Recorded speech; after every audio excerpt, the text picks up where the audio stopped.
Welcome back to THU TV. I'm Ian Fales. This is my last session of the week. That went quick. I had a great time chatting to you guys and chatting to people on the couch. I just want to tell you quickly about THU TV. Basically, you've been able to watch what I've been doing in Chris and Hire all week for free, and you can still watch it on Facebook. But they've also been making so many great shows this week just for THU TV subscribers. So to find out more about that, go to trojan-unicorn.com/TV, and that's where you can sign up to some amazing THU TV shows, and also check out ones that have been done last year and the year before. Someone who was involved in THU TV 2 years ago is Rob Redman. Hey Rob, how you doing? Yeah, good, thanks. What was that show you did 2 years ago? Because it was pretty out there, wasn't it? It was quite an interesting concept. It was the gig economy, and it was talking to various different artists about how they approached the kind of the business side of being a freelancer. Yeah. And it was interesting in the format. Yes. What did you do? So it was shot almost as though we were kind of like in a teenage boy's bedroom playing computer games. And the idea was that Did you need to say teenage boy's bedroom? Kind of had to be, really. That was the concept. That's how it worked. Yeah. And I had the likes of Adrian Smith and Victor Hugo, and we would just sit there playing Street Fighter or whatever, and just chat about stuff as though we were just mates getting on and talking about what we were doing. I loved it. I loved that idea. It was really original and cool. It was great fun to do. Yeah. Now, for people who don't know you, you are the editor of 3D World magazine. I am indeed. You're also an accomplished CG 3D artist. How do you describe what else you do? Yeah, I kind of have a finger in lots of different pies. Yeah. So I do a lot of filmmaking. I do a lot of photography. Drone photography, and like you say, animation is the kind of the main part of what I do. For myself, it's more kind of like the modelling that really gets me excited. Right. But they're all just kind of tools. They're ends to getting that frame. That's what excites me. Absolutely. And you have your own studio called Pariah Studios. I do indeed. And you're based in England. Yeah.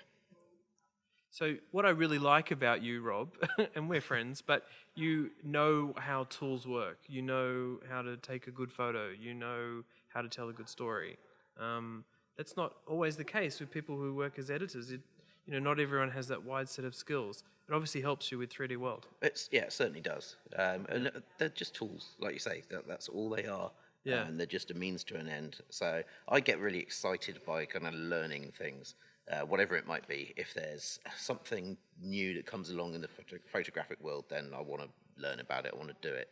And I can't remember who it was that kind of said the other day, it might even have been you, that if you think you're the cleverest person in the room, you're in the wrong room. Oh, and wasn't me. No, well, somebody, I think probably a few people have said it. It's a good thing to keep in the back of your head. And the whole industry for me is just about learning and doing more stuff and learning more things and trying to develop. That's what I love. And that's kind of why I'm excited to be at the magazine as well, because 3D World is a place where I can help other people do that and do it for myself all at the same time. So it might be a bit selfish, but it's kind of a good driving force. Absolutely. I want to talk to you about THU because you came 2 years ago, and I've 3 years ago. Oh, 3 now, is it? Yes, I think I first met you 2 years ago when I came. Yeah. How did you find out about it originally? What had you heard about THU before you came? THU year one, I knew about because one of my colleagues, when I was a technical editor at 3D World, came over for a different magazine. It was Imagine FX. Yeah. And so I heard about it from there, and then I was like, right, this looks interesting. Didn't quite get it.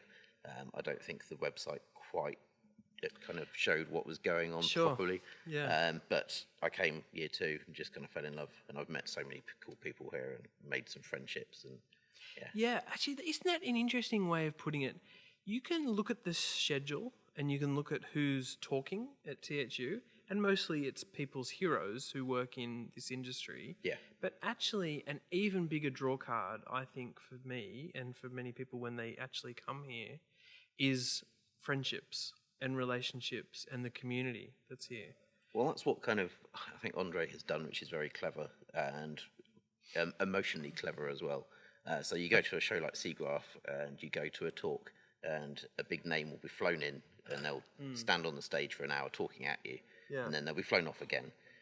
And there's another side to that where attendees in a city can be at a various venue, and then they can kind of dissipate and they'll disappear into the city, and they'll go off to the various different clubs and pubs, or go home or back to work, whatever it might be. Whereas here, everyone kind of turns up and you can watch one of your heroes talk for an hour on stage, and then you can go and have a burger and a beer with him. Yes. And everyone's here just mingling and mixing, and it's kind of that democratizing of people's time more than skills, actually, which is kind of vital. The other part of that is that not only does that speaker or other person here give their time to talk, they give hours of their time. It isn't just like a 5-minute, 5-second hello. No, sometimes these people are surrounded by fans, I want to call it, but attendees for 4 hours. It's looking through their portfolios and things like that. It's the whole week, and it's funny you say fans, because actually, all the knights more often than not fans of each other. Like fan is a good word. It doesn't. Yeah. That doesn't have to be an upward travelling thing, does it? Yeah, that's right. The heroes represent heroes at all levels. Yeah, exactly. Yeah. People often say with THU it's hard to describe what it is until you come here. Yeah. I totally agree with that. But hopefully through lots of these discussions on THU TV and just what people read in the magazine and elsewhere, I think people are starting to get an idea of what really goes on here. Because, for example, when I didn't know about this event, I clearly used to think it was just for concept artists and designers and people dabbling in CG. Yeah. But in fact, one of the coolest things about the event for me has been learning about those areas, but then meeting my heroes in visual effects and animation, because that's the kind of people that also now come to the conference. This week, some of the stuff that Disney's presented on has been amazing. I've got to speak to Scott Ross. He's always got great stories about visual effects. Some he's probably shouldn't be talking about. So you really get a diverse group of people, don't you? Yeah, definitely. Tell me about something else you've been involved with this year, which is a THU TV session about tips and tricks. Yeah, so again, I'm always open to anything that Andre wants to do. He has that effect on people, and it's lovely to be a part and try and give back, because I've gained so much from this. So this year when we started talking about it, it was a different kind of take. So last time I was talking to people, this time I'm kind of demoing and talking about how I work. So I've done 3 shows on using a Wacom Cintiq in a 3D workspace, so using Maya, talking about kind of how to make yourself a bit more efficient and just get rid of some of those problems that you might have if you're continually doing this with a mouse all day. Yeah. Sometimes for 12, 14 hours, then that can become quite straining physically. So just using a Cintiq and a pen is nicer. But there are limitations to that, because obviously you need lots of different shortcuts and things when you're working in 3D applications. So it's trying to kind of show people how they can use the smartest shortcuts on the little puck that you get with a Cintiq, so you're not moving around all the time, and that kind of RSI thing going on. So it's been a lot of kind of weight painting and rigging and that kind of thing, which has been great fun and hopefully of use to at least somebody. Yeah, I'm sure it will be. I also have it on good authority from the people who were filming you that you basically did that all in one take. 3 shows in 1 take each. So 3 takes. It wasn't just one roll. No. Well, that's a pretty pro effort, Rob. I think that's something to be commended. I think that if you agree to do something like this, you have to be confident in your subject area. Otherwise, you just bound to fall flat on your face. That's why the speakers and the nights here are so good, because they they know what they're talking about. And, if I was to try and talk about what they do, it would just be horrible. It would be a complete car crash. But, I'm an animator and I'm in Maya or Cinema 4D or whatever it is every day. So it's kind of second nature to me, which means that I'm not trying to kind of write the script 10 seconds ahead of what I'm doing and then showing it and speaking about it. I don't have to think about what I'm doing. I can just describe it as I go. Sure. No, that makes sense. I'm curious about any talk you've seen this week, or not even a talk, but like a moment or some conversation you shared with someone that was a real highlight for you. Does something stand out? Oh, that's a tough one. All of it? Well, the whole thing is a big highlight. It's the week of the year, isn't it? It becomes a highlight. Yeah. I think I've had very personal conversations with a few people which you might not necessarily have at any other time. And I'm not going to divulge any of those, but No. I think that's Don't what's tell nice. anyone what I said to you. No, I won't. Don't worry. Our secret is safe. And just having people that are, the other side of the world but have the same interests as you, and you can just kind of bounce ideas off each other and see each other's take on it is always fun. The nights and the talks are always going to be amazing, and you're always going to get insights into things that, for some people 2 years away in their career, for some people 20 years away. And I think that's amazing. And those people can share in that quite freely, which I love. But I love the kind of the relationships and getting to meet people like you. We've become friends over the last 3 or 4 years, and that wouldn't have happened if this didn't exist. Absolutely not, actually. I've made so many friends here that you actually see maybe once a year or occasionally maybe at a different event, but you really bond over, the sharing, basically, that's going on, which is really cool. I'll tell you something interesting that happened to me this week. I was looking through either my Instagram feed, my Twitter feed, or Facebook feed, and there was this video of this event in Troya, and it was some drone footage, and it was this beautiful flyover of this area, which is like a peninsula with a beach and the water and the hotels. I'm like, oh my God, that's awesome. And then I look in the little logo in the corner and who it's from, and you shot it. Yeah. So you brought your drone with you? I did. I brought gimbals, drones, bunch of different cameras. What do you fly? I'm using a Mavic Pro here just because it folds down and small to use. Easy to get through airports. Yeah. And keep it in my backpack and Yeah. But excellent results as well. 4K camera. And it's amazing. Yeah. Actually, if someone wanted to look at that, can they look at it on one of your social media feeds? Yeah, I'm Pariah Rob on Instagram. It's probably the best place. The same on Twitter, and in fact, all of them. I think I'm Pariah Rob. Yeah. So, what sort of other things have you shot here? Can you send the drone out over the ocean and do stuff like that? Yeah, it's got quite a range. In fact, I'm going to be doing more shooting tonight, so you're welcome to come along and have a look if you're doing that. I'll try not to chop your fingers off. Yes. I don't want to share too much of this story, but when I worked for a certain publication, we were shooting some drone footage, and the operator unfortunately reached out and tried to stop a crashing drone, which you should never do, especially if it's one with timber props. Yeah. And basically sliced the very top of his fingers off, which is the most horrific thing I've ever seen, which goes to show I haven't seen much horrific stuff in my life. But it was very scary and basically made me realize how crazy and powerful those things are. And just to be a bit serious here, how important training and licensing is, you would agree with that, obviously. Yeah, you've got to know what you're doing and be prepared for those eventualities. Yeah. I'm not scared of drones much. The funniest thing is, like, the footage is it's just magical. I don't know how to describe it. It's like... I mean, it's kind of obvious, but that difference in perspective is what makes it. Yeah. So the image quality is no different to if I was using an Ursa Mini or something. But once you get up above, then you never get that view. I also think there's this sort of extra creativity that comes from drone operators and filmographers, videographers, because you are composing shots, on your iPad or iPhone or whatever it is you're watching it on. Yeah. And they're often reveals. Yes.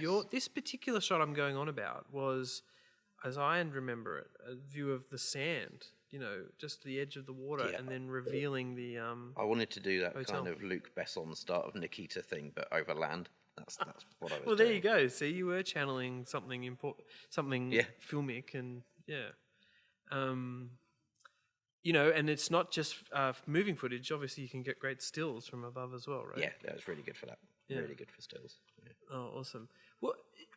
With THU and THU TV, what do you think is, we always say you've got to come to the event to understand it, and obviously it's a very different thing here than watching it at home. But actually, when I was looking at what's available on THU TV, it's pretty fantastic, isn't it? Yeah, and really broad scope, so there's something kind of for everybody, no matter what discipline you're in, what stage of your career, there's always something you can take away. Yeah, and also just watch it in your own time. Well, it's a big thing, right? Yeah, definitely. And there are big shows and small ones like the ones I did are quite short, hopefully useful snippets that people can watch over a cup of tea, and that's kind of important. Yeah, actually, people should know that about THU. If you don't know about it, it's a hard thing to describe. There's practical workshop type events, and your Wacom thing and what Tips and Tricks is clearly a practical guide type thing, and so there's there's plenty of those here for people to do as well, but plenty of shows on THU. But I think one of the even better parts of THU is, I would call them inspirational talks, motivational things. It's a tough industry. Not everyone can make it.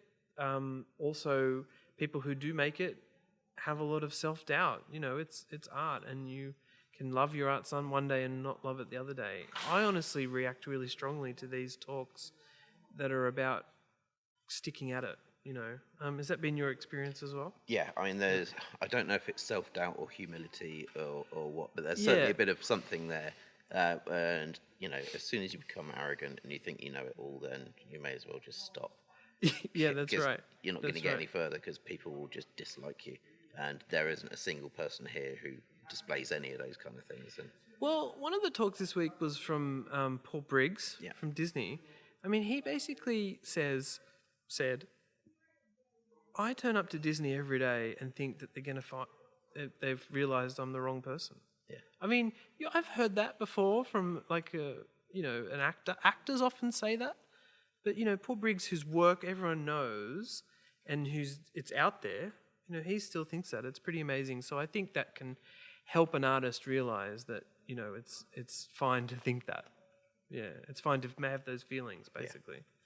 Yeah. Another talk that I went to this week, which I was really excited to meet this person, was Ian Spriggs. He is guy's amazing. He's amazing. Yeah. Tall guy. Yeah.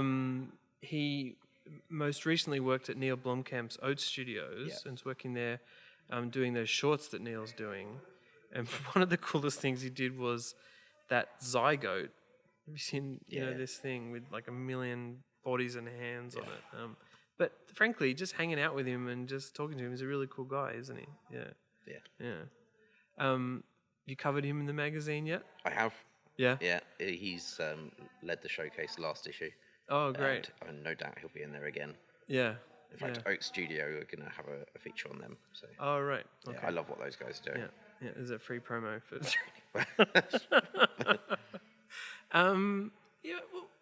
we've also had some interesting conversations this week about the industry and visual effects and CG and publications and whatnot.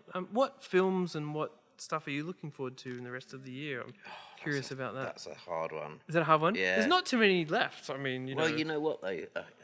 This may be an odd choice, but I saw the trailer the other day for Peter Rabbit. Yeah. And it's kind of VFX live action. Yeah. And having a 4-year-old daughter means that I probably get to see more of those films than I would otherwise. And it looks incredible. It does look incredible. Yeah. Animalogic is behind that. It's a Sony Pictures animation film. They're working on it in Sydney at the moment, Peter Rabbit. And, it's interesting because those live-action CG hybrids have traditionally either been really successful or something else. Yeah. And I think Animal's just doing something slightly different with this one. And, the filmmakers are doing something slightly different with this one, which will set it apart. Because it's got a lot of humour in it, actually, you can already see, right? Yeah. That trailer came out on the same day as Wes Anderson's stop-motion animated film called Isle of Dogs. Yeah. Have you seen that trailer? I have. Yeah. It's funny, two very completely different animated films. But, very different. Both will be fun, though. Yeah. And I think we've talked about this before, we've touched on it over lunch, where actually a lot of VFX in films you don't even notice. You don't know it's not there to make you go wow like a big robot. It's there to make you go, oh well, this period setting is really good. How did they do that?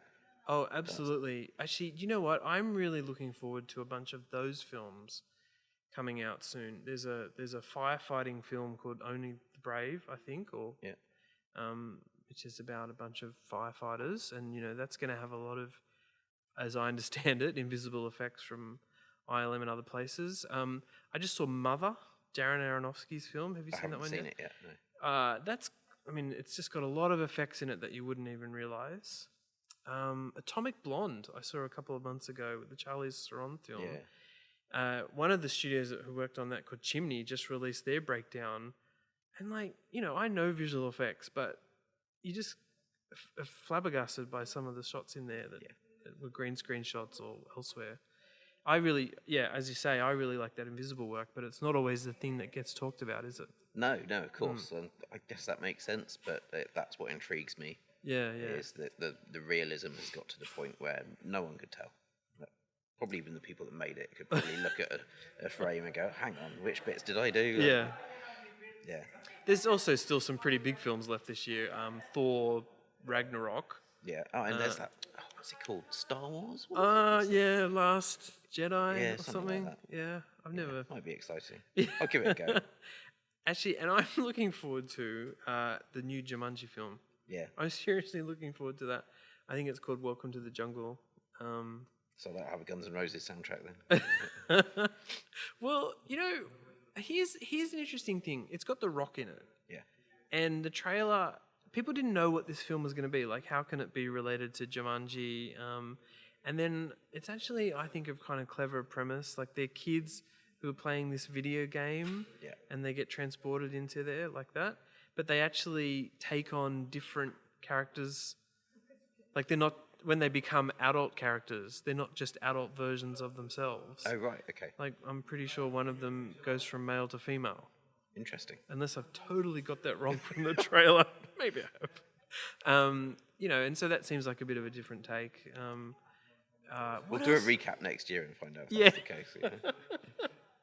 And then, look, the other thing about the rest of the year in film is that it's sort of a lot of films that tend to be nominated and put up for Oscars. So actually another film that has lots of visual effects, but it's directed by Alexander Payne, is the Matt Damon one with Kristen Wiig called Downsizing. Yeah. And it's basically a lot of miniaturization. So I'm kind of keen on that one too.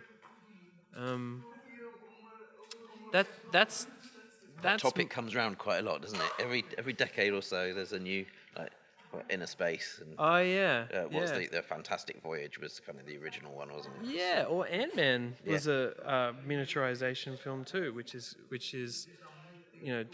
they did a great job on.